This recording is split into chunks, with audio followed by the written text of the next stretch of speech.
All right, welcome back to the Name Redacted podcast, America's most beloved podcast.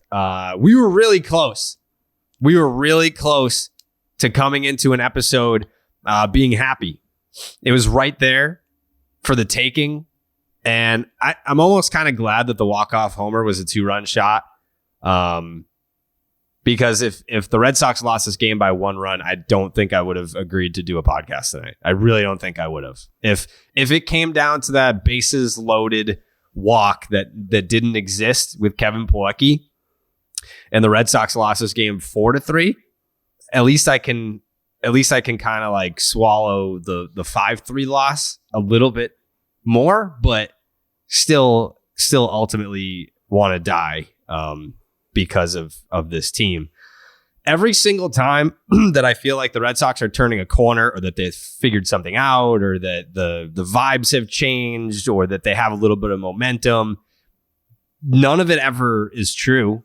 And I'm an idiot for still believing it or feeling it. I think, you know what I really have grown to the point of is that when the Red Sox were winning 3-0 early in this game, I didn't tweet anything about like them being back. I didn't tweet anything positive. I was like, you know what? It's 3-0, but it's early and something horrible is probably going to happen. And you know what? Something horrible happened. And something great happened. Something great happened today. And that's the Pat Light is back. Pat, welcome back. Thank you. Thank you, guys. I appreciate that. I'm glad to be here. It's good to see you. Pat lost $6,000. I didn't lose $66,000. No, I said 6,000. Yeah, 6,000. I lost 6,000. How did that feel? Not tremendous. Mm-hmm. I will say the Kentucky Derby is the best sporting event I've ever been at. Okay.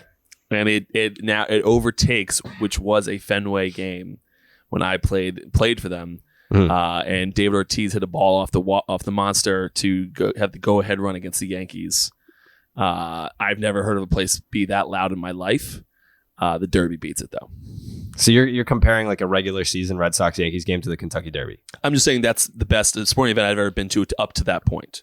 Have you been to the Super Bowl? I feel like that's something Pat likes. I didn't go to the game, but the Super Bowl doesn't really. Yeah, I've never really like going to watch a football game. It's boring to me. But you've been to like Super Bowl week. Yeah, and you think that the Kentucky Derby is a better experience than the parties before the Super Bowl? Oh my God, it wasn't even close. Interesting. Like 10 times better. Like it's not even a remote thought. Okay. The Super Bowl isn't like I'd rather be on Yawkey Way for a Red Sox home series than the Super Bowl 30 times out of 30. And the Kentucky Derby was in Kentucky this year. This year, yes. Yes. Yeah, this year. Yeah, some people tweeted at me that they hope I enjoy Hawaii, but it wasn't this year. That's next year. That was the COVID year. Yeah. 2020, they had the Kentucky Derby in Hawaii this year. It was actually held in Kentucky. Yes. It's Tyler's birthday. Happy birthday, Tyler. Thank you. Of course, the Red Sox do not care whether it's a regular day or my birthday to kick me in the dick, but thank you for being consistent in my life, for better or for worse. And I'm here to suffer. I'm here to tweet more death threats towards myself, so not much has changed. Thank you, Elon Musk. One day someone will care. I care. I mean, the fact that I don't know what plans that you might have had, but you didn't push plans to be here to talk about this fucking awful dog shit baseball team? Unfortunately, I did. I don't know why I was stupid. I felt pretty good after Trevor Story finally, hit that home run. That was one of the happiest moments watching a Red Sox game I've had in a few weeks. Mm-hmm. But it's okay. I'll go to bed tonight, tomorrow. Thankfully, baseball gods, there's no Red Sox game. Those seem to be the best days lately. So I'll get to, enjoy my life a little bit and not be miserable like I am right now. Thank you for letting me get that off my chest. Jake, how much fun are you having watching the Boston Red Sox this season? Not a ton of fun. Yeah. I actually came from the bar where I was watching the Celtics and the Red Sox on my phone. So I got kicked in the dick by the Celtics, and then 30 minutes later just got slapped across the face by the Red Sox. Mm-hmm. So, tough night. Tough night to be a Boston sports fan. The Celtics got outscored like 33-19 in the fourth quarter or something like that. Yep, something like that. Had it and blew it. Mm-hmm. Hell yeah, brother. I fucking love that. What a night. What a night to be a Boston sports fan. What a night to be sharing this podcast platform with you guys. Man, I don't even know where to start. I feel like I did the baseball hour with Matt McCarthy today on 98.5 The Sports Hub. And, we're just a couple of guys having a conversation about baseball. It was only a half an hour because the Celtics pregame came up at 6:30. But we spent a lot of time talking about the bullpen situation, which lo and behold was one of the reasons why the Red Sox lost the game tonight. I won't say it's the only reason. Obviously you score 3 runs. That's not great. We can point to the Red Sox offense as we have been all season long. The bullpen, Ryan Brazier, ends up giving up the 2-run homer to Arcia. And that blown ball 4 call. Who had home plate tonight? Adam Beck. Adam Beck. You have any run-ins with umpires, Pat? I mean, I feel like you didn't have much room to complain. No, you can't complain in my position. And I was throwing legitimate balls, and they were being called as such. Yeah. So, if I got some of these calls, I might still be in the show right now. Right. I feel like control wasn't an issue for you the whole time, though. No, I don't think it wasn't that big of an issue in Boston. It became a little bit more of an issue in Minnesota when I was in the big leagues for a little bit of a longer period of time.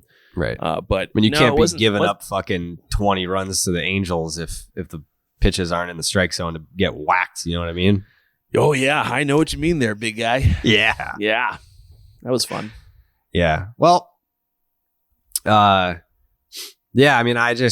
wish I don't want to say I wish I cared more. I obviously care, but I mean, to Tyler's point about getting kicked in the dick, I think you can only get kicked in the dick so many times before your balls are just numb. Like my balls are numb. I don't know how else to say that other than my balls are fucking throbbing and I don't feel them anymore. It's and that's not to say again that I've given up on the season. I haven't, because I to the fucking drum that I've been banging on for a little while now.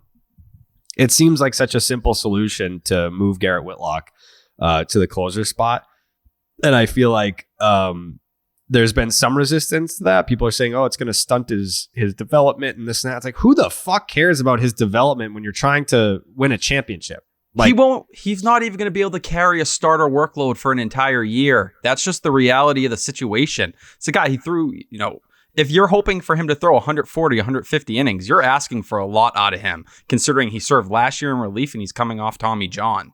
It's just like Baltimore, Toronto, Chicago, the Angels. How many times you relive the same nightmare again and again and again? It's absurd. And the Red Sox had so many opportunities. Like, I was getting pissed off reading the subreddit the other day because they're saying we're not holding Chaim accountable. Are you people listening? Like when we talk about the Red Sox on this podcast, when they didn't do anything to cover up when Chris Sale went down, knowing Tanner Houck's vaccination status, you shot this team in the foot. You did this to yourself. And now they're going to sit here and they keep coding it as, hey, well, we want to get Garrett Whitlock opportunities in the rotation. Great. You could have had that opportunity if you went and got the proper depth you needed, but you didn't. So now you're in a position here where, and I'm not even going to slander the Red Sox bullpen because you have fine guys. The guys in that bullpen, Ryan Brazier lately has been great for you. Gave it up tonight. It is what it is. You just don't have a guy in the back. You don't have someone in the ninth inning who can lock it down and again and again. I don't know where the Red Sox think it's coming from. I don't know where they're hoping someone fills that role, but the reason it's numbing is because the answer's right in front of you. How do you feel bad? How do you look at this team and say, oh, well, you know what I mean? How do you feel positive when there's an answer right in front of you? That's it. It's infuriating. This team, the way it's being managed right now and the excuses being thrown out regarding Whitlock, there's ways around it. And they're just choosing not to go that route. And that's what makes it feel like, they're not all in to some degree. And I think that's the worst part of all of this. That is a question that McCarthy asked me about, does it feel like they're trying to win this year? And I kind of pivoted to where it's like, of course they're trying to win, but are they doing everything that they can to win? They're trying to walk that line. Yeah, and I was like, well, if they were trying to win, you would look at the 9 blown saves. You would look at Ryan Brazier as the guy in the 9th inning tonight, and you would say, we have a guy that can do that. We just insist on him being in the rotation right now. And Michael Walk is on the injured list, but you have 3 starters that I think have like a mid-2 ERA without Garrett Whitlock. Surely you can find someone to be a 4th, 5th starter and have Whitlock fill that void of like, hey, we have 9 fucking blown saves. And what would the Red Sox record be if Garrett Whitlock started the season as the Red Sox closer? What would it be? Like, would they be 19-11 right now? I mean, that's not to say that he would have saved every opportunity, but somewhere close. Like I looked at Garrett Whitlock's first innings as a starter, and he made 4 starts. So let's just say the first inning was the 9th inning, whatever. He's given up 2 hits. He's got a 0 ERA. Like I'm pretty confident that if Garrett Whitlock was in the position to save those 9 blown saves, maybe you have 1 blown save. Maybe he saves all 9. And then we're talking about a completely different season. So yeah, that's kind of just where I'm at on that. And Pat, for you, how difficult, like if you could put yourself in the position of a Garrett Whitlock, who is one of those guys that is saying like, I'll do whatever it takes. Just, tell me what role you want me in and I'll do it. I just want to win. How difficult would it be to kind of go from where he's at right now, where they're trying to like stretch him out into being a starter, to be like, hey, we need you to be the closer? Like how difficult of a transition could that really be? Not a terribly hard transition. What I will tell you guys, and this is why I don't believe that Heim's all in this year, and he's more looking long term, is because I take you back to Daniel Bard. The transition from closer back to starter is extraordinarily difficult to stretch out like that. And to be good, it's a completely different mentality. He can throw 1 inning. Any starter can go out there and throw 1 inning. We've seen Chris Sale do it. We've seen a bunch of starters do it. It's not that hard. But to go from 1 and all of a sudden now you have to rely back on all those 3 or 4 pitches you were using, which you probably were only using 1 or 2 in the bullpen. It's just a very different mentality. And good starters, like actually good starters, are so hard to come by. So if I can't fault Heim all that much by not being like, all right, let's throw this guy back there. Because if you actually have a guy here, what is he, 25 years old? If you actually have a guy here, how many years has he been in the league? I don't know, a year or so? Yeah, like last year. How many years? I don't remember the new CBA rules, but the old ones, we had 5 years of control here coming up. You have a guy who's throwing, he's got like a 2-1 right now. The starter, you have 5 years of control over that guy. If he can be a legit starter for you at a pretty cheap rate for the next 4 years, I would be cautious about trying to fuck with him too.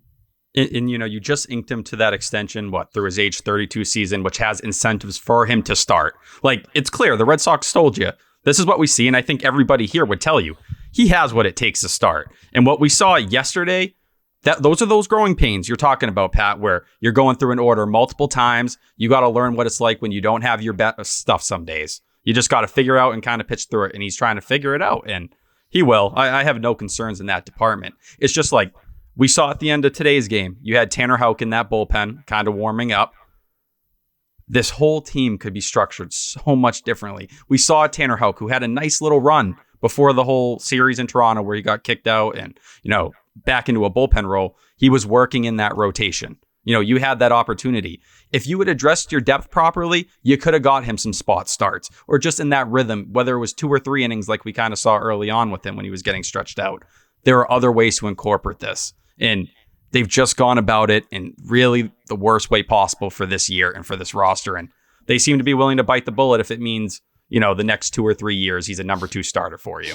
Yeah, and I completely understand biting the bullet for that, but I agree with you. If you're going to try to win this year, and again, this is why I go back to they're not all in. If you're going to try to win this year, you had to structure your bullpen in a little bit different way. So you didn't need him back there. You didn't need one of the other starters you wanted to throw back there. You needed to structure it differently if you were actually going to try to win this year in a loaded AL East. That we have a good team, and I think a team that could be doing a whole lot better if we have some better bullpen depth. But if you don't want to go all in this year, then this is the route you're choosing, and you hope that someone figures it out. But like I said, if we inject some confidence into the back end of that bullpen, this is a very different type of team that might have, you said 4 or 5, maybe even 6 more wins. Walk-offs are going to happen, but it's a very different team and a very different season that we're looking at right now. I just don't think you look at the bullpen as a whole in terms of arms and you're like, this won't work. It's just you have guys pitching in situations they shouldn't be. Ryan Brazier in the 9th. Hansel Robles in the 9th. Matt Barnes, who you just continue to shove it down the poor kid's throat, throwing him in the 10th inning to go figure it out. Hirokazu Sawamura coming up in spots like that. You just shouldn't have to go there. Once in a while, you get it. Arms are tired. It is what it is. This is every single game. And we sit here and we're numb. We're panicking. You feel it before it happens. Mm-hmm. Everybody on that team feels it every single time one of those guys come in. That uneasiness, watching Hansel Robles try to work through the 9th inning there, missing, walk. Everybody feels it. And it's like, I made this comp to Jake off the air, and not to cross sports, but it's like a UFC fighter. You get clipped in the chin and you go out so many times, it doesn't take that same punch anymore. The lights shut off immediately. You get skin there. You don't have that kind of durability, and it gets worse and worse. That's where the Red Sox are right now. It's in their heads. They know almost every single time they go out there, a disaster is going to happen. I tweeted right after the game. It's very similar to the Mets lineup when DeGrom's pitching. You just know that they have a tremendous amount of pressure on them, even though they know they've scored 2 runs to win the damn game. It's just pressure. Because when I used to feel it because I was walking everyone. You're running out there knowing that everyone is looking at you because they're like, this guy fucking walks the house. And you're like, motherfucker, I can't do that this time. But you end up doing it because that's all you end up thinking about on the mound. And next thing you know, Ryan Brazier throws a dick shot. And you can't do that in Major League Baseball, certainly not to Braves. So it's just where we are right now. You need some type of injection, whether or not it's a young guy in where's that's not Pawtucket anymore. Where's the AAA? Worcester. If there's a AAA guy down there, you might be able to give some innings to that might have some promise, or you go make an early trade to put someone back there. But we're not going to compete at a high level this year, specifically in the AL East, unless you get some type of confidence in this bullpen. You need something, and it's just nothing's working right now. Yeah, Vasquez is set up low and away here, and it's just fucking middle in, smoked. Like belt high. Yep. You can't do that. You got to be throwing, 103, and even when you are, sometimes you see Chapman, guys like that get hit still there. You just can't do that stuff in the Major League Baseball. It's just not possible. Yeah. Oh God. I mean, I thought for sure once that ball 4, and of all people, it had to be Colin McHugh on the mound. I fucking hate that guy. I knew you were gonna. That was the first thing I thought of. I fucking hate Colin McHugh. But let me just say, it didn't have to be him. But a reminder, the Braves got him for 1 year and $4 million. Didn't have to be Colin McHugh. It could have been another arm. But that's what it would have taken to have another dependable arm in the back of that bullpen. What did Ryan Tepera get? I think it was closer. It was like 5 to 7 over 2 years or something like that. It wasn't anything crazy. And listen, I don't want to pump Ryan Tepera up. Like, we didn't see him kind of shit the bed against the Red Sox recently. But that's it. That's the kind of arm. If you just had someone like that back there, someone dependable. 2 for 14. Yes. So that's it. You went over the luxury tax. Like, that's where I sit there and you're like, oh, the Red Sox are cheap, high and blue and blah, blah, blah. You're spending the money. It's just like, you're not going to cheap out $7 million. I'm sorry. That's just, you thought you had Matt Barnes was going to, be able to bounce back. Heim, you bet on some of the wrong guys this year. That's it. You bet on a lot of the right ones last year. Tip your cap. And if you're not, you're a clown. Like, you're just in denial for last year. But this year, you bet on Matt Barnes. You bet on Bobby Delbeck. You bet on Chris Sale being healthy. You bet the wrong horses. Just like Pat. I like that. Was well done. That was well done. He brought that home. Yeah, he did. He brought that home. Yeah, it's tough. It's tough when you have to point. I mean, people. That's the whole thing about being a sports fan, is that when things are going well, everyone's happy. When things are not going well, you look for someone to blame.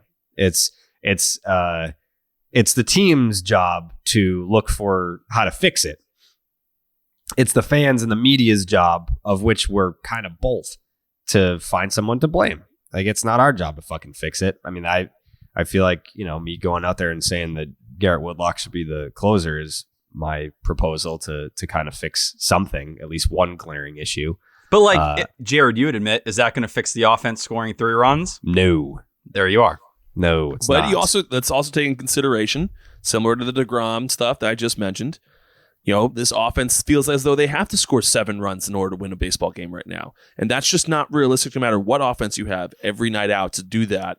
We're still talking about Major League Baseball pitchers here. So you put undue pressure on anyone, even in Major League Baseball players, it's tough to go against. So I think that it starts in the bullpen, and I think you might see some small fixes in the lineup because now all of a sudden, they win a 2-1 ball game or a couple of them, and now they're like, well, okay, we can do this, and they relax a little bit early in the game. They make some hits. Next thing you know, they're winning 7-1. Yeah, snowball. Everything was super positive after that first game. I was like, God damn, Cora shaved his fucking beard. Red Sox are scoring run. That was the first time since last year that the Red Sox had breathing room in a baseball game. I forgot what that's like. Like, we've seen the Red Sox have a lead in games this year. They've won some. They've had leads in games that they did not win. We've seen leads, but nothing like that where it was like, wow, I don't even have, like, this is nice. I feel like the Red Sox are probably going to win. Like, it would take a colossal fuck up for the Red Sox to lose this baseball game. That felt nice. Not every game can be like that. No team goes through a season where all their wins are easy. Sure, fine. But it was nice to have one, literally one. And then you go into the second game. Things are looking pretty good. I liked even something that I noticed with like Franchi Cordero. Like, he worked a walk that I don't think he works last year. Like, I don't think that he was up there trying to hit his 578-foot home runs. And I've just noticed a different approach or an awareness of the strike zone with him. I was like, wow, this is a positive. Like, just watching this game casually, I don't know that everyone's picking up on that. But that's a positive. I like that.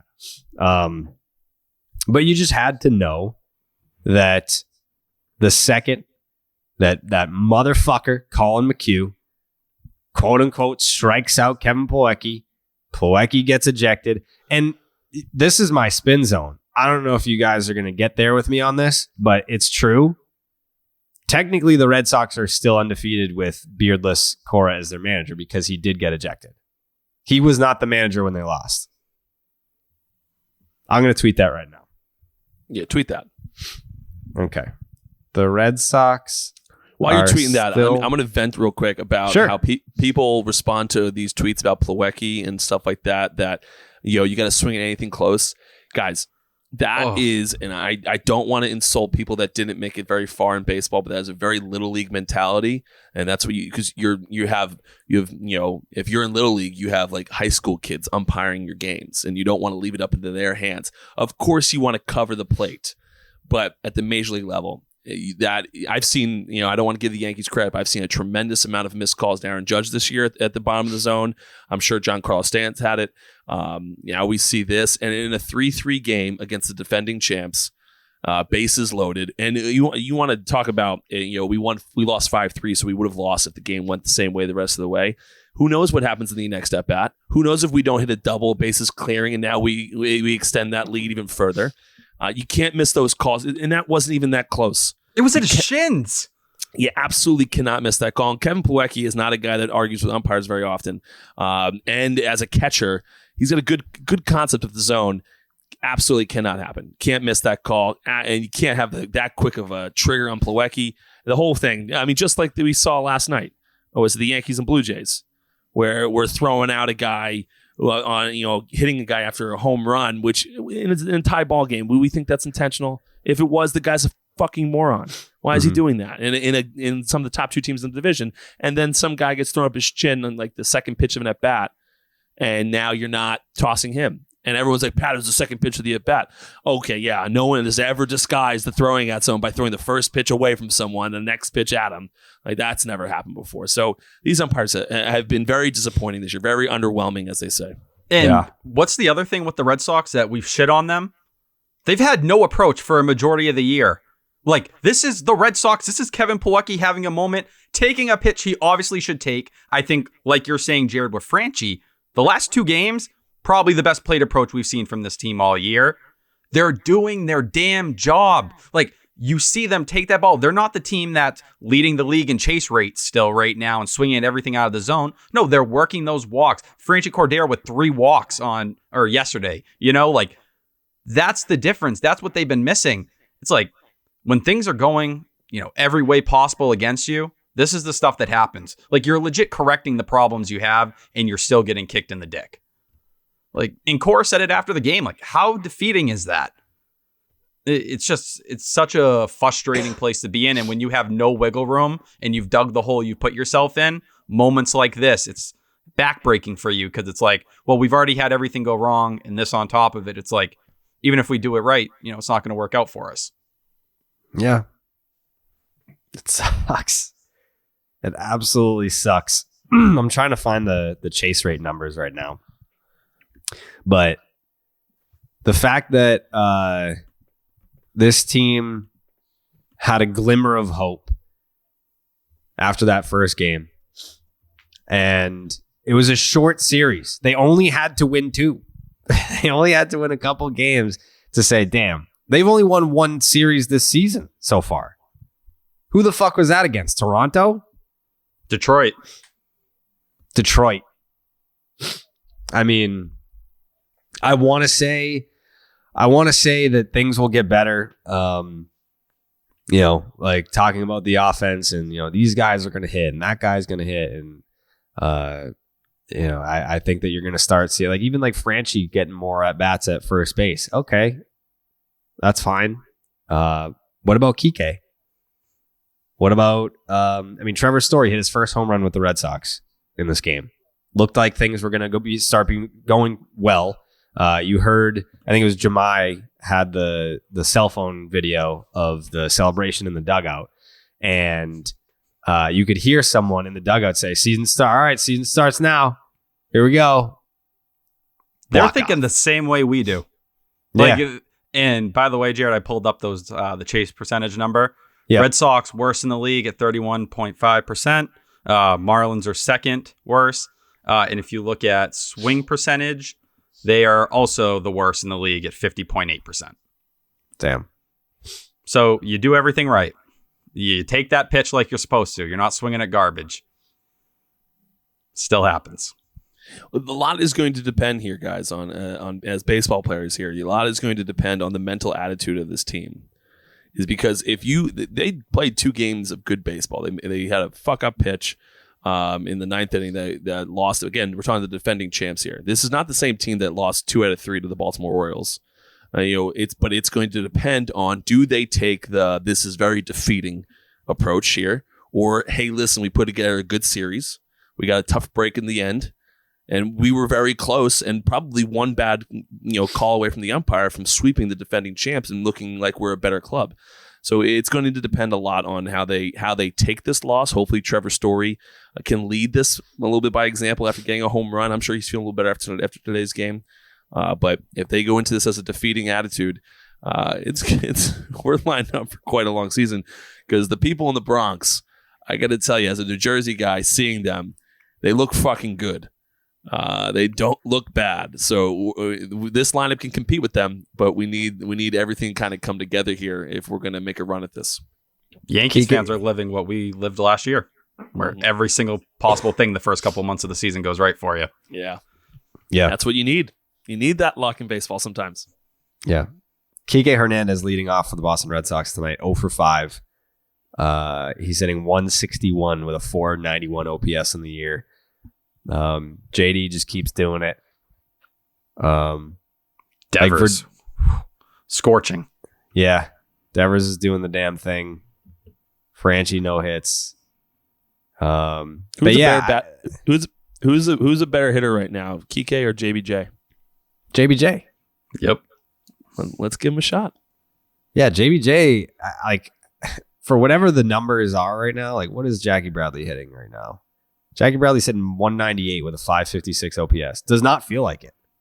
Like, I've seen Jackie, you think of Jackie's season right now, You can think of like some solid defense, cannon of an arm. He's had a few doubles. He's hit well at Fenway Park. Like I can't recall, like off the top of my head, like I can't like picture a hit that Kike had this year. I was surprised at Alex Cora stepping out today before the game and kind of calling him out a little bit, saying like this was a guy who did so much damage on fastballs in the strike zone last year. This year, and I'm pretty sure this is exactly what he said, it's just a lot of lazy fly balls.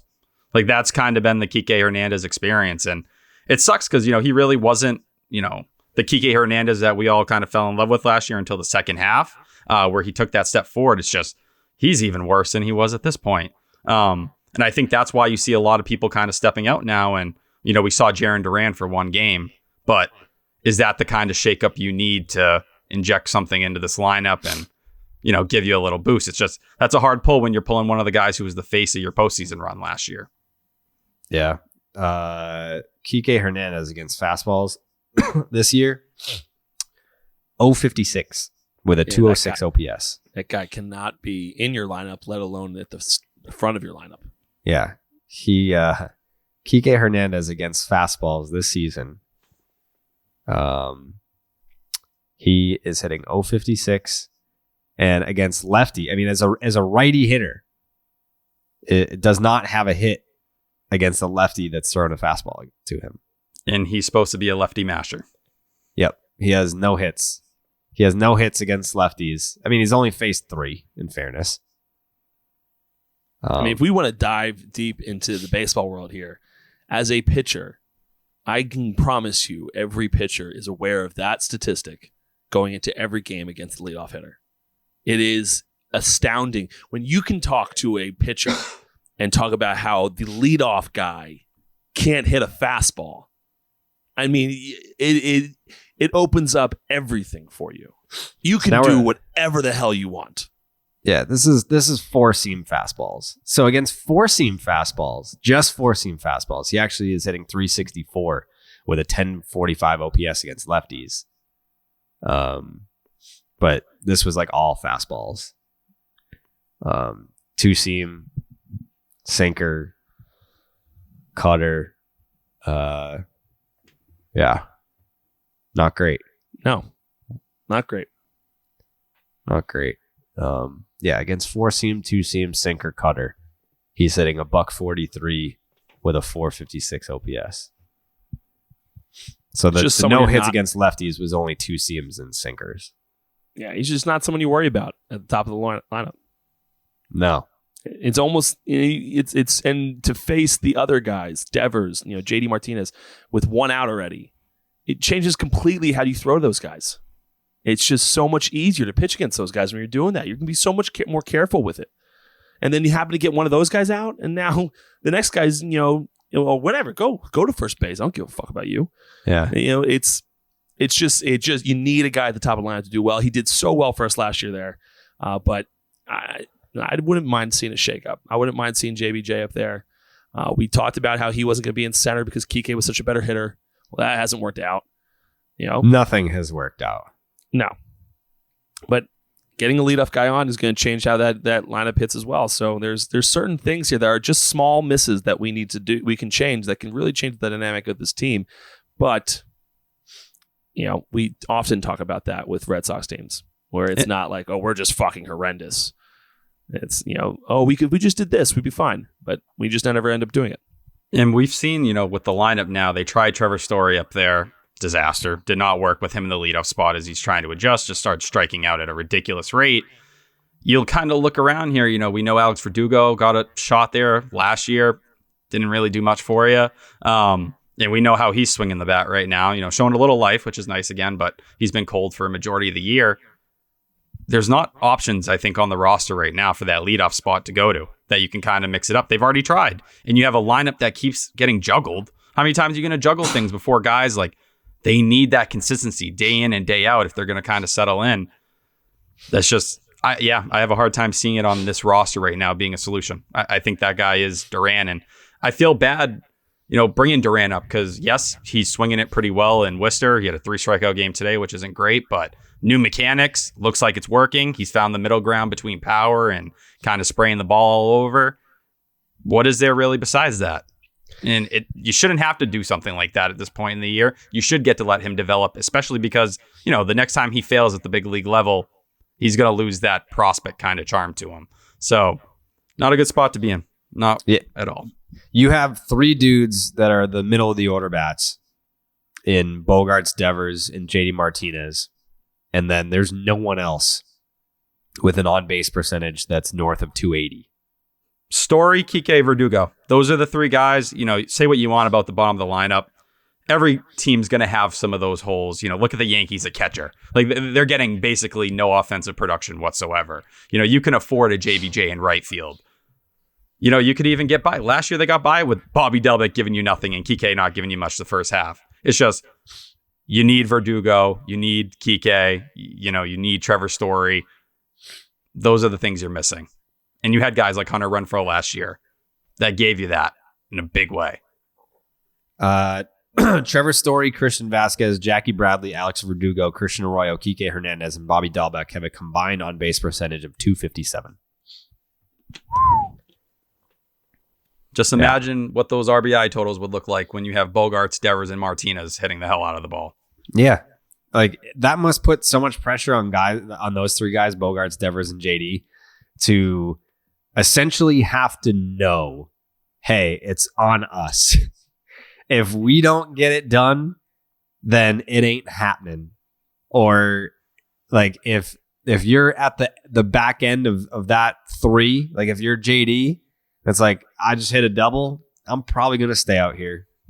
Like, who's driving me in? Don't know. Like, who's that guy? Who's the guy that's driving in the guys? Yeah, I just that was Sunday. JD Martinez double in the bottom of the ninth. Just hanging out there. Just sitting out there the entire time. Yeah. What was the game changer yesterday? Trevor Story, Alex Verdugo, couple bloopers. I think it was Franchi walked, JBJ walks, boom, you set up Devers. Just like that, you put up a 6 spot. Yep. That's what you need. You need to set the table for those guys, and they never get any of those opportunities right now. Yep. Especially, I don't know, like, do you fucking lead Devers off? Like, do you just go Devers, JD, Bogaerts, and then fucking hope for the best after that? Like, what do you do? Like, it's hard. Not that like Kike's leading off every single game, but it's hard trotting a guy out there that's doing nothing. You're already starting the inning with one out. And just, it's up to those three fucking guys. And that is very depressing. And that's not what we're used to seeing as Red Sox fans. Like, we're used to seeing deep, long lineups. We've seen the fucking number 9 hitter win a goddamn batting title here before. Shout out Bill Miller, hit 326 in 2003. Manny hit 325. Yeah, I mean, shit. I don't know. But if you want to go see the Red Sox, I got just the place to go get those tickets. It's SeatGeek. I'm so sick right now. This team has made me like physically ill. Like, I sound like shit. I feel like shit. You look it. I look like shit. But at least you'll feel awesome if you get tickets through SeatGeek. And that's just, it's the ticket app / website of the Name Redacted podcast, America's most beloved podcast. Did you know, Pat, that your butt has a favorite app? I did know that. Yes. It's SeatGeek. It's SeatGeek. Have you ever used SeatGeek before, Pat? Like all the time. All the time. Are you a concert guy, Pat? Big concert guy. What's the last concert you went to go see? The last concert I think I went to go see was what was his name? It was Thomas Rhett. Who the fuck is that? Country singer. Ah, yeah, Thomas Rhett. Love him. Yeah. And you use SeatGeek for that? You're damn right I did. And you got great seats, didn't you? Oh, the best seats. The best seats in the house, because I played with him. You did what? That sounded bad. I was in the concert with him. You were in the concert with him? Yep, because of SeatGeek. Ah, yes. Do you have musical talent whatsoever? You wouldn't believe the musical talent that I have. Okay. Can you sing? Like really well. Yeah. Have you ever thought about getting in the studio and recording a solo album? Oh yeah, I already have one. I just never released it because I didn't want to break the charts. Right. Yeah, a lot of friends in the music industry. Right. That would be disrespectful to them if you just came in and started breaking the charts like that. Yeah, I wouldn't want to do that. Yeah. No, I can see that. I could see that for sure. The thing about SeatGeek is that it's so beloved by butts everywhere that they've made it the highest rated ticketing app. Whether it's concerts, like I'd love to go see Pat Light in concert. I'll tell you that right now. I would be electric. Concerts, baseball, basketball, football, festivals, or anything else. SeatGeek puts tickets from all over the web in one place to make buying simple. SeatGeek rates every ticket from 0 to 10 to make sure you're getting a good deal. Green means good, red means bad. And you, listening to this right now, can get $20 off your first purchase with the promo code Jared. That is JARED at SeatGeek.com or on the SeatGeek app. That is promo code Jared for $20 off your first SeatGeek order. SeatGeek, get your seat in a seat. Download the app today. You know what? I want to get Jake. Do you have Jake's takes right now? Do you have any takes? It's been a tough night. I don't It's know. been a tough. I'm gonna let Jake do Jake's takes. I need to go blow my fucking nose. Like I'm doing terrible right now. So I'll be right back. All right, Jake's take. Let's get it, All right, kid. Jake. Everyone ready? You betcha. Shoot from the hip. Yeah. First of all, I think we should probably win a couple games. Mm-hmm. Great take. Boston in general should probably win a couple games. I mean, I know this is a Red Sox podcast, but I think we probably have some crossover with Bruins and Celtics fans. Let's be honest, the last couple nights have been just abysmal here in Boston, so a Sox win tonight would have been huge. Didn't get that at all. So yeah, my take is Boston's got to win some games, and let's get back on track. All right, great take. I think that's what the people needed. Jake, can I ask you a question? Go. What was the vibes at the bar? As that Celtics game wind down? Did people just absolutely start losing their minds, or was it just silence? I mean, as it was winding down, we were up like 6 points with 3 minutes left. It was still loud. We were hitting big shots. We were getting big stops. It was loud at the bar, and I was even talking to the bartenders, and they're like, "Yeah, this is going to be a huge night for us on a Wednesday because of the Celtics." And then out of nowhere, it was not. I think everyone cleared out immediately after the game ended when they thought they were getting 2 more hours of business. I'm sure Pat can speak on that too.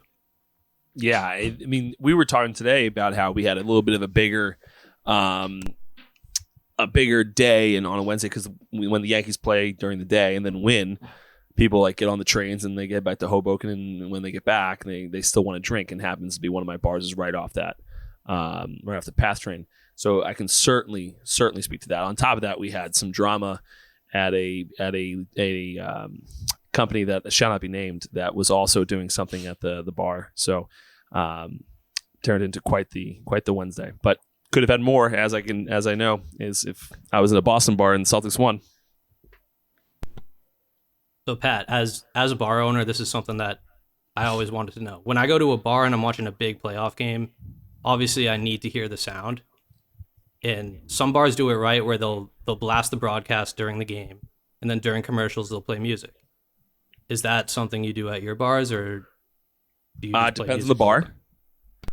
So whereas one of my bars, I make more money as a bar owner with music on, because when there's game sound on, you're going to hold your beer and you're going to watch the game. I need you to drink. You watching the game does nothing for me. So that one of the bars, the bar Green Rock, we do not play game sound. What we do during football season, which is when really people are there for our things, and sometimes Yankee games, we'll play like big moments, like red zone. We'll play like if, let's say, at the bottom of the ninth and the Yankees are in a scoring position, we'll play the sound then because we want the atmosphere, stuff like that. McSwilbo's, on the other hand, that is a pretty legitimate sports bar, so that will get more game sound and then music during the commercials. It's an interesting philosophy. Which one? the music versus game sound thing. Yeah, You just watch the crowd. Like we used to play game sound for all the entire Giants game at Green Rock. And then when I came in as one of the owners, I'd stand there, watch the crowd, and everyone stopped drinking. And I was like, oh, I don't want that. That sounds terrible. But you have an enormous amount of drinks ordered after the Giants score a touchdown. But you only have it when there's the atmosphere of the Giants just scored, the music comes storming back on, and the place goes nuts. So when the Giants are in it and in the red zone, we want that. So we'll tweak it on right there and then go nuts if they score, and then you make a ton of money. Interesting. It's all human psychology. Manipulation. Yeah. Yeah, you're manipulating people. Look at that. Wow. A little trick of the trade there. Who had the fucking Bogaerts to St. Louis story today? Was that Morosi? Oh, yeah. It was the media had nothing better to do today. It was Morosi and then Jim Bowden. Yeah, from The Athletic. He put a proposal, kind of piecing it together where Bogaerts would have signed an 8-year extension upon the deal to the Cardinals, and that would have been the fallout of the entire thing.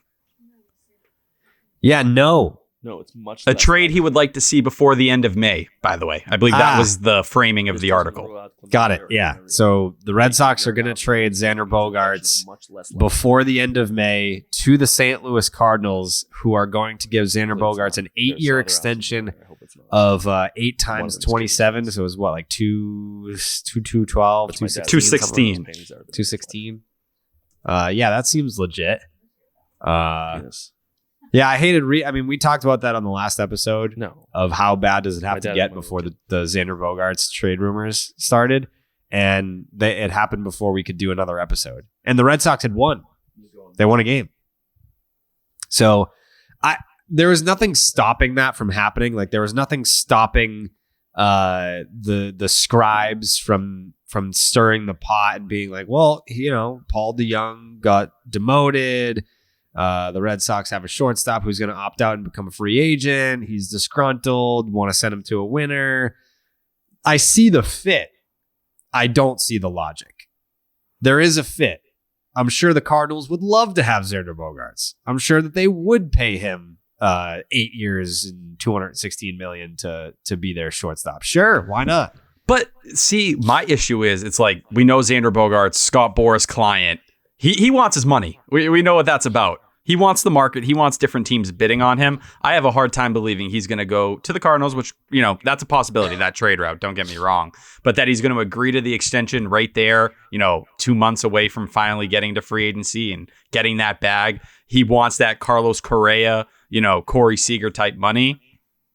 I don't know. I'm scared that the Red Sox are going to try to frame it like it's John Lester.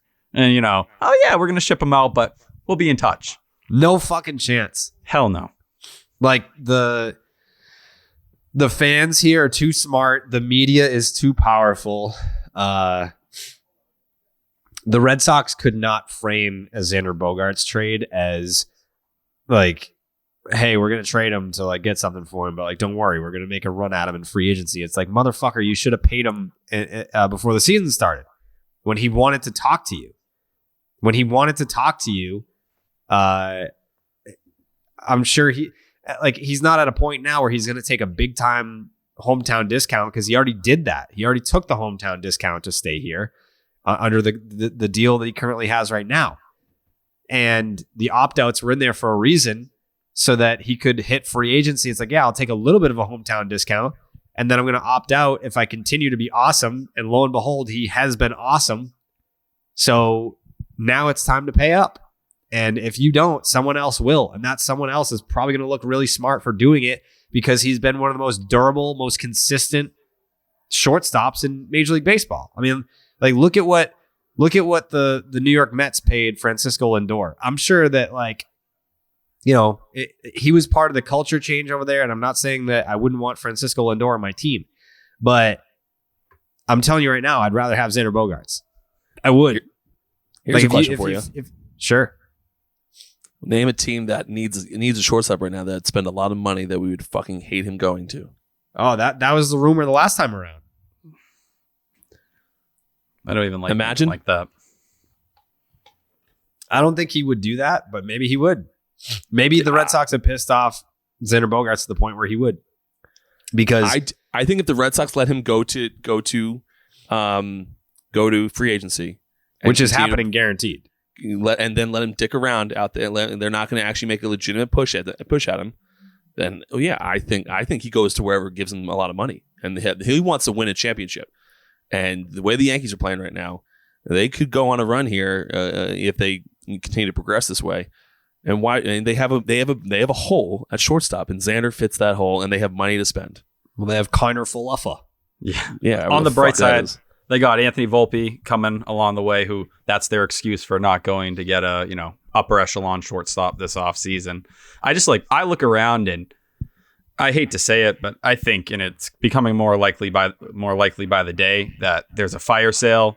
Evaldi, JD, Bogaerts, they just sell off here, get all these pieces out of here, and their idea is come November they probably have a top 3 farm system in the entire sport. Most publications have them at 10 to 13 right now.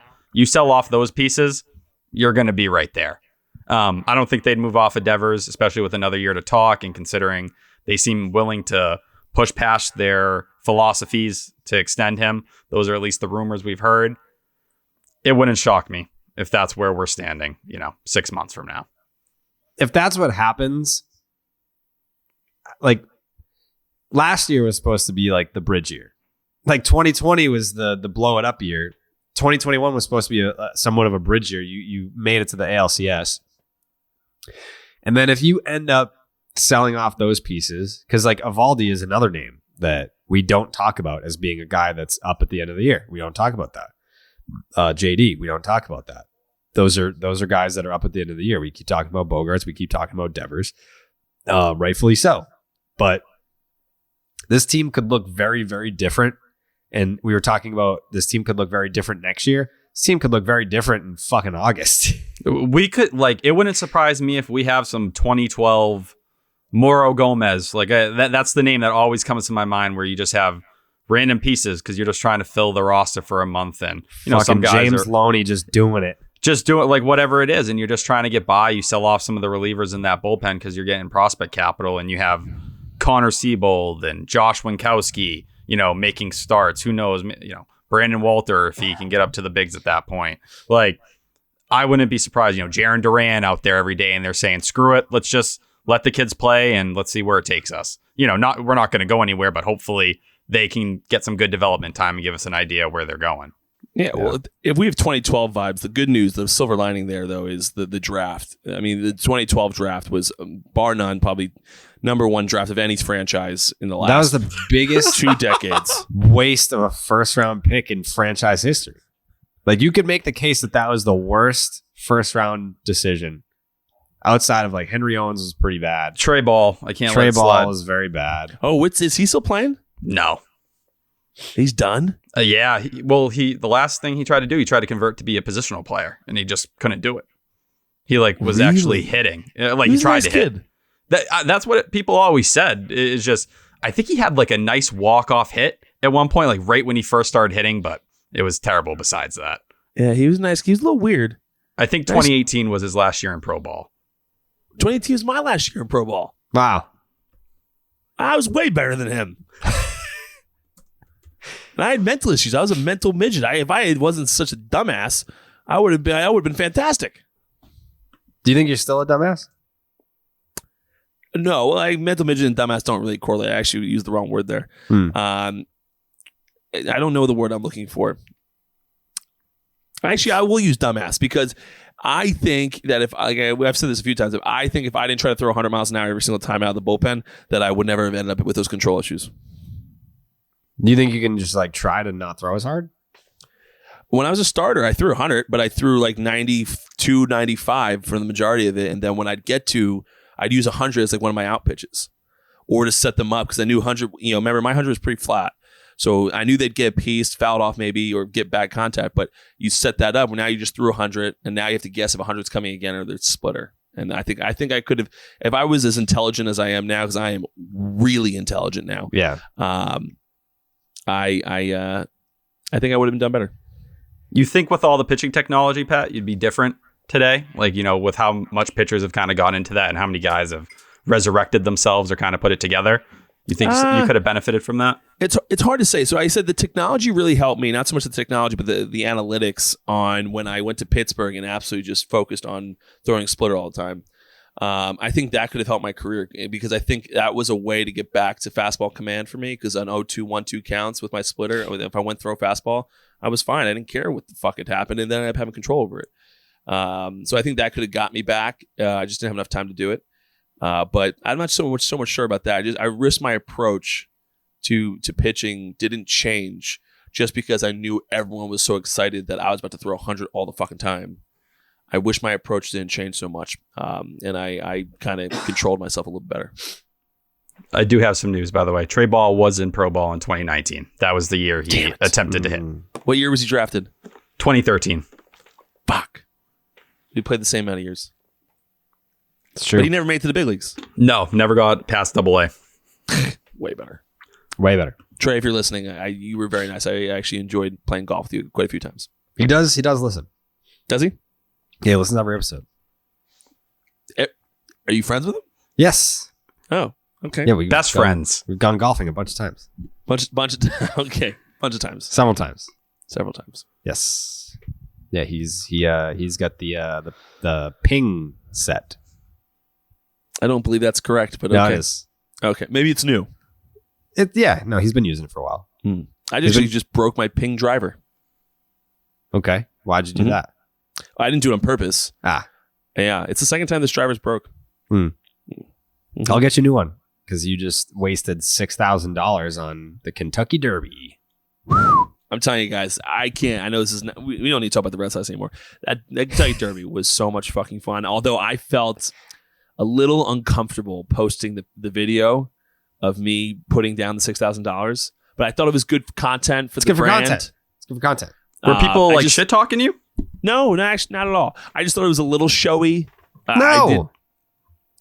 The thing is, not everyone that follows me is following me because of the podcast. Right. So then they don't know what the hell I'm talking about now. They just think I'm just like, yeah, I have $6,000 to put on the. Meanwhile, I'm sitting over there like handing the 100 over. So, but it was an awesome event. I'm very happy. Michael Phelps said hello to me. You guys kind of look alike. I've been told that. Yeah. He said hello to me first. I did not say hello to him. So he said, hey, Palite of the Name Redacted podcast, America's Most Beloved podcast, former Red Sox first rounder, a huge fan.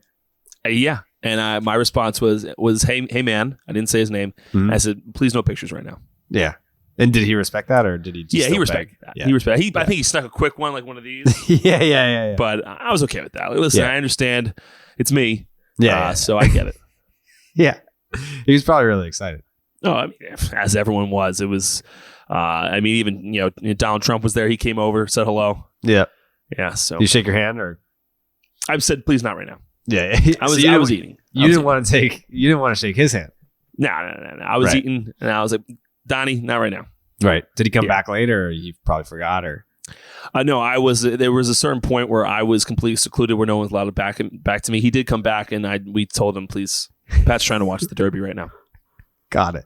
Yeah. At what point were you partying with Drake and Jack Harlow?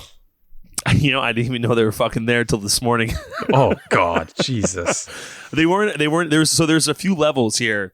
There's what's called the Turf Club, which is where we were, which is just like one big restaurant with like a lot. It was like I saw Phelps, I saw Chase Rice, Morgan Wallen, Darius Rucker, like a ton of people. Then there's a place, Steaks, which is more secluded but not as big, so it's not really as cool to be at. But that's where Trump had he had a fundraiser at the Derby. That's when you're charging a lot of money, when your fundraiser's the Kentucky Derby. And then the top is the mansion, and the mansion is like the hardest thing to get into in the world. And like billionaires have been thrown out of it. Like they don't fuck around up there. So it doesn't sound as much fun. But because it's so secluded and exclusive to be in, I want to be there. Do you think you'll get there at some point? Yeah. That sounded confident. Yeah, I think my goal after big leagues was to become a billionaire. So that's the goal. So if I can become one, then I can get up there. I think you'll get up there. Actually, next year when the Kentucky Derby is in Arkansas, is that where it was announced? Yes. Yeah, Little Rock. Yeah, it's in Little Rock. So me and Pat are going to go, and I'll get you in. Yeah. No, of course you could. Yeah. Yeah. That's easy for you. That's nothing for you. Well, I don't like to go every year. I don't want to like get used to it. You know, I try to keep it special. Of course. I get it. Especially, I mean, you can't miss Little Rock's year. Yeah. Kentucky Derby in Little Rock. Is Little Rock in Arkansas? Yeah, I think it's the capital, isn't it? Yes. It is? Yeah. I was just testing you. Yeah, I know. You knew that. I am super congested right now. I'm concerned. You seem to be getting sicker with every minute. Yeah, I think I'm getting sicker as the show is going on because I think the Red Sox are actually killing me at this point. Isn't it more sick? No. So Okay, I trust Tyler. I'm a scholar. I wrote a book. Did you, though? Yeah. You didn't have someone else write it for you? Why would I do that? I was a writer at seems one point. Huh? I was a writer back in my day. Back in your day. Yeah. You don't blog anymore? No, not really. I used to hate I when you like had to it. do I that. miss it. Will we But- get another book? See, I've thought about that. Like I started the second book like a couple of years ago, maybe. And then I was just like, like, do I want to like put for like having gone through the process of writing the first one has deterred me from writing the second one because I know how much work goes into it, and it's just such a pain in the fucking balls. It'd be What a you lot. need? It'd be different though today, right? Like compared to where you were obviously at that point. Maybe more assistance on that side. It's not that I need like assistance. It's like it's just the time that it takes to write a goddamn book, and then like I'm such a control freak that like I would essentially write and then edit my own book to then give to an editor as a second set of eyes, because when you're reading your own stuff, you're obviously not going to catch everything. So yeah, it's a pain in the balls. Maybe someday. I would someday. never. I have. If I ever have a book out, it's a ghostwriter. You would have a ghostwriter? Well, Yeah, I would not type a single word. why? One, I'm not that great of a writer. Yeah. Well, I'm great. Yeah. Also, I'm not a control freak in any way. Yeah. Against my career. See what I did there? Bar. It's a bar. Get it? Mhm. Get it like pitching fastball control? You know, everyone got it. We don't need to go Yeah. into depth. Yeah. No, I get it. Yeah. Yeah. So the Red Sox, huh? Listen, look at the positives. What's the It- positive? After the route we just had the last like 3 weeks, where we're losing two out of three to almost every team imaginable, Yeah. we just split with the defending champs, and we were one bad call, not in our control, of probably winning that game. Because even if you talk about the ninth inning, let's say we don't score the rest of the inning, the ninth inning dynamic is different when you're down one than when you have nothing to lose and it's a tie ball game. So I mean, who do you think's pitching in the ninth inning if the Red Sox have a 4-3 lead instead of it being a 3-3 ball game? Because it's not Ryan Brazier. Like, how would that bullpen have been deployed, do you think? I don't recall who was available. Tyler would probably have a better idea than this than I would. Yeah, you'd be in a tough spot. Robles worked yesterday. Schreiber pitched today again, coming off another day. You use Strom today as well. Do you really have a better option back there? Jake Diekman? I was going to say Diekman. Which I would, honestly, I'd probably prefer Brazier with a clean inning right now. Because Brazier's been that good lately. Like he's pitched really well for them. Sawamura. Oh God, don't even. I'd rather die. Seriously. Well, what the hell is he even doing on this roster? Like they don't trust him in any situation. No. Like at all. Like I understand, he'll come out here sometimes when they need him to give him, an inning once they're down 5 runs. But like even in terms of that, like the stuff, it'll pop a little bit, but he doesn't throw strikes. I feel like there's so many other guys I'd rather see in that spot. But I don't know. Like I'd bring Phillips Valdez back up and let him hold it down over there compared to him. I think Houck was warming up. Yeah. Oh, yeah. That would probably be the answer then. It would have been Houck. They would have let him go and finish that thing. And that's where you try and play the Whitlock role, right? And you say, can Tanner Houck do that or give you something close to that? I think the guy I want to see in the ninth get some opportunities, Matt Strom. Yeah, I'm with you. Dude, weak contact and he throws strikes. Please, just give me some of that. That's all I want. And, you had to go to him a little bit earlier, but out of everybody, is there a safer option? At least you're not going to walk the bases and see what happens to you again. Yeah. Been there. And it's a different look from the left side a little bit. I feel like Strom just, overall, he's been arguably your best reliever pickup. And why not give him a shot? Yeah. And lefty-righty, the splits aren't bad. Yeah. I tweeted that earlier during the game. I said, as I sit here dying, I tweeted Matt Strom for closer with the asterisk. And then underneath I said, assuming that they're too thick-headed to put Garrett Whitlock in that role.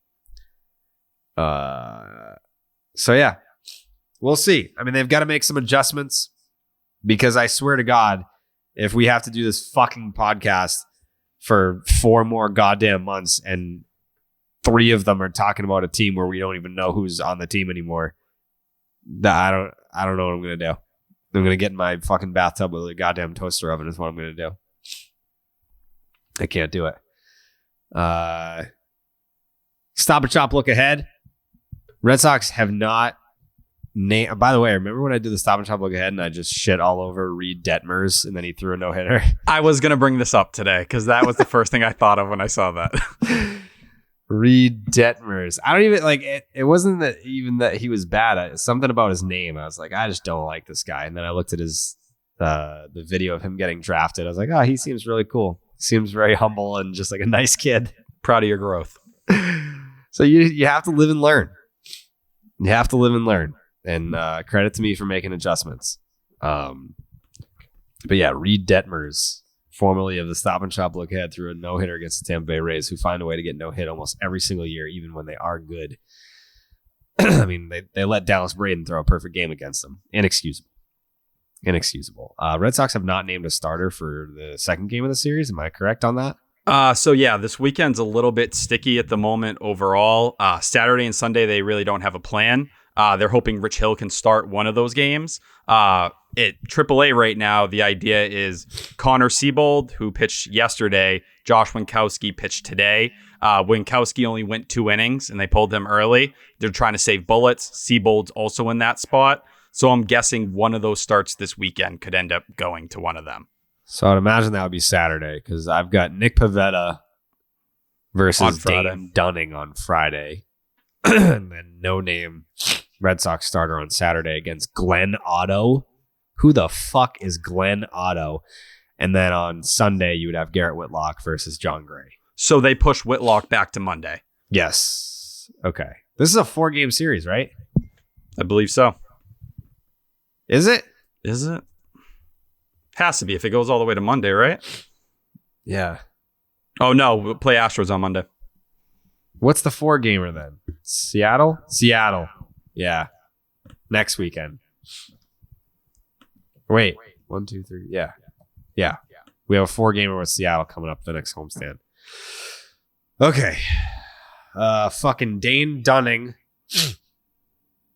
He's been pretty good this year. 2-1, a 3.38 ERA, a 1.22 WHIP, strikeouts per 9, 8.7. He's pitched into the 5th in 5 of his 6 starts this year. He hasn't allowed more than 6 hits or 3 earned runs in a game yet. Walks are a little bit of an issue for him. Not a big velo guy. He tops out at 90. That's tough. That's like a Pat Light splitter, right? What was your splitters? Like 88? Yeah. I'd say about that on average. I get up there. I threw a couple at 92, 93, but that was rare. Yeah. He's a sinker slider changeup guy. Rangers are 3-3 in his 6 starts. Red Sox hitters, 350, 381 on base, a 1081 OPS. Bogaerts 2 for 3 with a homer. Glenn Otto, he's been pretty good too. A 3.14, a WHIP right around 1, a little below. Last year, Last year he was dog shit. That's why I don't know who the fuck he is. 23 in the third innings with a 9.26 ERA. Only has 3 starts this year because he started the year on the injured list. He held Houston and the Yankees to 2 earned runs each in 9 and a third innings total. Not a big go deep into games guy. The FIP's kind of ugly, 470. Yeah. His slider, 51.7% whiff rate. Rangers are 2-1 in his starts, and he's never faced the Red Sox. John Gray stinks. He stinks. It's his first home start of the season somehow. He's only made it out of the 4th inning once, maxing out at 5 innings in 4 starts. Not a big strikeout guy, 4.434 in his starts. He walked 3 his last time out against the Yankees. He's got some velo, but it's hittable. Been on the IL twice this year already. Not great. Red Sox hitter, surprisingly, not well. Did not do well against John Gray, 234 with a 697 on base. Verdugo's got a homer. JD's got a couple homers. All right. What do we think about this series against the Texas Rangers? Pat, I'm going to start with you because you are on a hot streak of correctly picking things. Well, that's because I'm really good at this type of stuff. Yep.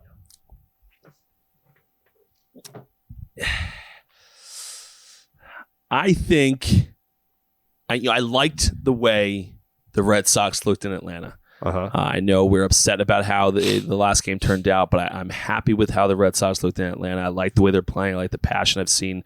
I like Plawecki getting on the umpire a little bit. I think we take 2 out of 3. Ooh, little 2 out of 3 piece for Pat. Yeah. And I don't think, other than the opening series of the year where I was just picking it to be a homer, I don't think I've picked a series this year that I thought that they'd win. So this could be the first one I've picked. I know I haven't been around a lot during the pod, but I think we take 2 out of 3. I like the way this team's looking right now. We have a nice off day. We're gonna be well rested going into the Texas series. I'm thinking good things right now. Okay. By the way, Texas Rangers are 12-17 this year with a -7 run differential. By the way, another point here: the Yankees are the only team with a positive run differential in the big bad AL East, where everyone was supposed to be nasty except for us, the Orioles. Yeah, the Blue Jays have quietly dropped 4 straight games and have almost caught us in blown saves. I did not realize that until today, that the Toronto Blue Jays have 8 blown saves. The Red Sox have 9 blown saves, and they're only 2 games above 500. The Tampa Bay Rays actually passed them in the standings. Not that matters when we're talking about the Texas Rangers, but Texas Rangers are 12-17, and Pat Light going with 2 out of motherfucking 3. Tyler, what do you got? Listen, yeah, I'm going to go 2 out of 3 too. And wow. I know I wasn't super positive. Jared and Jake, we had the pact. We took a sweep. We said the Red Sox were going to lose in the hopes that we could kind of reverse jinx it. Yep. I don't know what you're going to do if you don't take this series right now, because you got Houston coming up. I don't feel good about that series already. And then haven't Seattle they won 8 straight? Yeah, they're on fire. And then you have Seattle after that, who, they've kind of been up and down to start the year, but I think they're going to, kind of find their rhythm soon and get back over 500. They've stunk recently. Yeah, they have. They've lost 8 out of 10. Yeah, that's rough. But I think that Mariners team, I do think they're going to kind of figure it out this year. America's team, as Jared likes to say. Correct. I have some concerns with the Red Sox in terms of the pitching this weekend. Rich Hill coming off COVID, and then likely the debut of possibly Winkowski or Seabold coming up for, his second big league start. We'll see how that goes. But I think Trevor Story going home. We know he had interest talking to the Rangers, hit his first home run today. Didn't they say Walker has a chance of pitching in this series? I think before he went on the IL. Then the I thought that it was switched. when they put him on there. I thought it was like when they originally put him on the injured list that they were like lining up Walker to return for the Texas series. I could be wrong, but I think that was when they skipped him, and that was the hope he wouldn't miss too much time. And then once they threw him on the IL, it kind of switched out. So he's never coming back. for a guy who's had these kind of issues before, it's quite scary. And who has not pitched well when he hasn't been 100%. But I think the offense, the plate approaches were a lot better in the series, and the Red Sox are at a point like, if they don't win a series, like, come on, they have to win a series. And if you can't do it against the Texas Rangers, it's not getting any easier after that. And, a lot of their big guns, especially Marcus Semien, horrible start to the year. Horrendous. People are crying about Trevor Story. Semien's right there with them. Let's see if Story can go out there and kind of break out of that mold a little bit and show that Semien's contract's looking worse than his. Has he been that bad? Horrendous. Like, you're going to look at the stats. I'm pretty sure he's still hitting below 200. Oof. Marcus Semien is hitting 171 with a 461 OPS. Does not have a home run yet. Can't say that about Trevor Story. Can't say it because it's not true. Jake, what do you got for this Texas Rangers series? I got the Rangers in a sweep. Yeah, you do. I love the way they're playing. I hate the way the Red Sox are playing. Looking great for a Ranger sweep. It's a good pick. It's just a good pick. Consistent. Yep. You know what? I'm not going to let that walk-off loss get to me. I'm not going to let the walk-off loss get to me. Red Sox should have won that game. They should have swept the defending World Series champion Braves in Atlanta, had an off day to just chill, feel good about their 2-game sweep, and then go to Texas and keep it rolling. So if I know anything about that clubhouse, they're going to move on, and they're going to sweep the Texas Rangers. I got the Red Sox sweep. I hope you're right. Oh, I am right. They're going to sweep that series. Pat, by the look on your face, I know that you don't agree with me. As you previously said that you think it's going to be 2 out of 3, but your reaction said this fucking idiot thinks that they're going to sweep. How about win a game? How about win a series? You think they're going to sweep? And to that, you know what I say, Pat? They're winning all 3. Are we talking blowouts here? Or are we talking some magic? What are you feeling? What will be the story of the series? Give me a plus 7 run differential for the series. Yeah. Not a ton of breathing room, but some. No, but some. Yeah. That's how I feel. I got a plus 7 run differential for the series in a 3-game sweep of the Texas Rangers at the hands of the Boston motherfucking Red Sox. It's just what I feel in my soul. Hopefully I don't fucking die. Hopefully I live to see the sweep. It'd be nice. If things go bad, maybe it'll be good if you die. Yeah, that's true. Maybe that's what this team needs. Pat, what was that look? Like I said something that was so sickening. Okay. Yeah. No. Maybe. I don't. Okay. I got nothing for that. If I die from this sickness, I want you guys to continue on with the podcast. I want you to continue on. Anything for you. Yeah, thank you. I want you to I want you to continue on and tell Pete that too when he comes back. Pete's in the middle of hockey season. We knew that like a little slappy puck was gonna intervene with Pete appearances. But I want Pete to know that that you guys will carry on if I die from this. Because it feels like I'm gonna. So next episode, the Jared Carrabis funeral episode. Yeah, the tribute. I want a tribute episode. Oh God. What, Pat? I just got a cramp. Yeah. Getting old. You good? Yeah, I'm good. I guess I turned the wrong way. I did back today. At the gym. Mm-hmm. You look like you're in great shape. Thank you. I since the Christmas time, I was down 12 pounds. Packed on a few extra since then, but we're going right back down. Hey, you know what? Muscle weighs more than fat, they say. How is it? That is true. That's what they say. Yeah, they do say that because it's true. Maybe that's what it is. Maybe I didn't pack on a few pounds. Maybe I just packed on muscle. Right. Yes. You're just making gains. You know it. Yes. All right. Well, we'll be back on Sunday, I guess.